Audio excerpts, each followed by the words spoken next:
મારું નામ હરેશભાઈ ગોવાભાઈ આજરા, ગામ સાજડિયારી।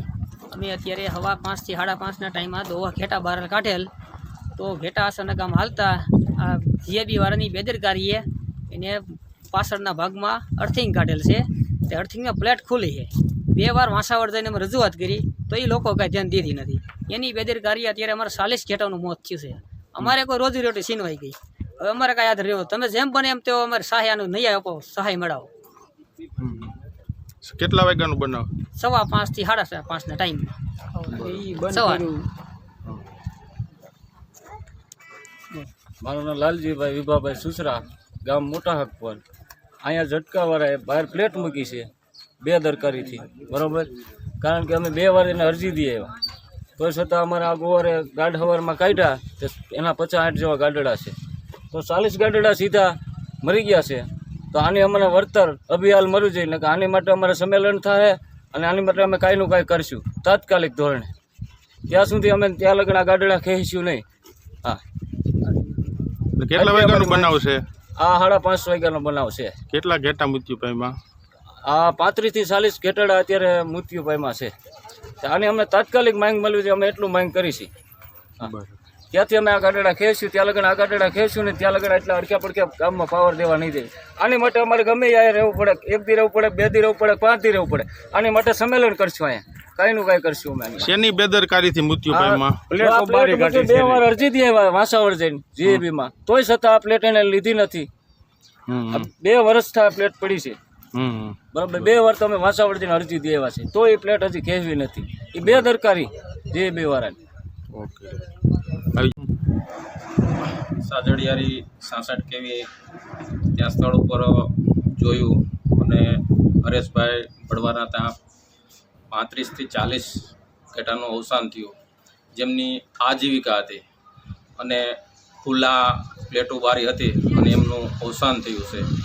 તો સરકારશ્રીને પણ ધ્યાન દોરવા માગું છું, અધિકારીઓ, પીજીવીસીએલ, જેટકો, કોઈ પણ કંપનીના અધિકારીઓની કોઈ પણ જો બેદરકારી હોય તો સચોટ એમનું નિદાન થશે અને આ માલધારીને વધુમાં વધુ ન્યાય મળે, એટલા માટે હું સરકારશ્રીને, અધિકારીશ્રીઓને વિનંતી કરું છું કે આનો ઝડપથી આ ન્યાય પ્રક્રિયા છે તે આપ તપાસ કરી અને કોની ભૂલ છે અને વધુમાં વધુ આ માલધારીની આજીવિકા હતી એ એમના જે 35-40 ઘેટાઓ મરી ગયા તો એમની આજીવિકા છીનવાઈ ગઈ છે। તો આપ બધા ધ્યાન આપો અને વધુમાં વધુ એમને વળતર મળે એવી હું જેટકો કંપની, પીજીવીસીએલ, સરકારશ્રી પાસે હું માગણી કરું છું। મારું નામ પીએસ ધુલિયા, કાર્યપાલક ઇજનેર, વિભાગીય કચેરી, પીજીવીસીએલ ગોંડલ। આજે સવારે 5:30 વાગે આ ભાઈ હરેશભાઈના ઘેટા લગભગ 50 જેવા સબસ્ટેશનની પાસેથી નીકળ્યા અને શોટ લાગી અને 30 કરતાં વધારે ઘેટાને વીજશોક લાગ્યો એવા સમાચાર મળતા અત્યારે અમે સ્થળ ઉપર હાજર થયેલ છીએ। વિશેષ તપાસ કરતાં એવું જાણવા મળ્યું છે કે એલએસટીના જે અર્થિંગ છે ટ્રાન્સફોર્મરના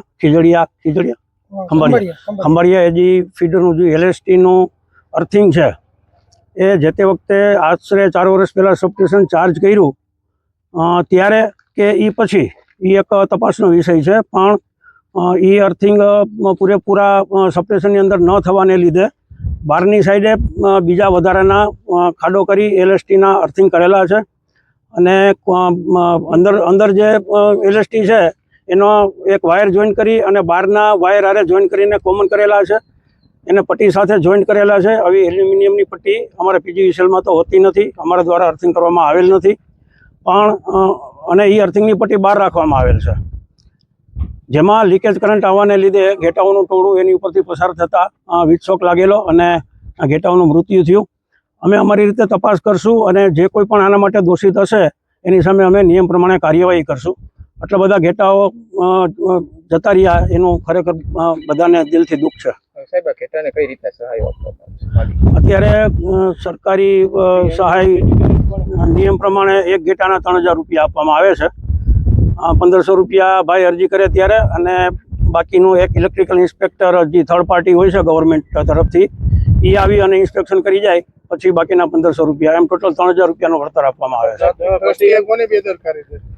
એ તપાસનો વિષય છે। મેં આપને કીધું એ પ્રમાણે બહારની સાઈડે અર્થિંગ પટ્ટી ના કરી અને પટ્ટી ઉપર રાખી દીધી એ કોના દ્વારા કરવામાં આવેલ છે એ અમે વિશેષ તપાસ કરશું.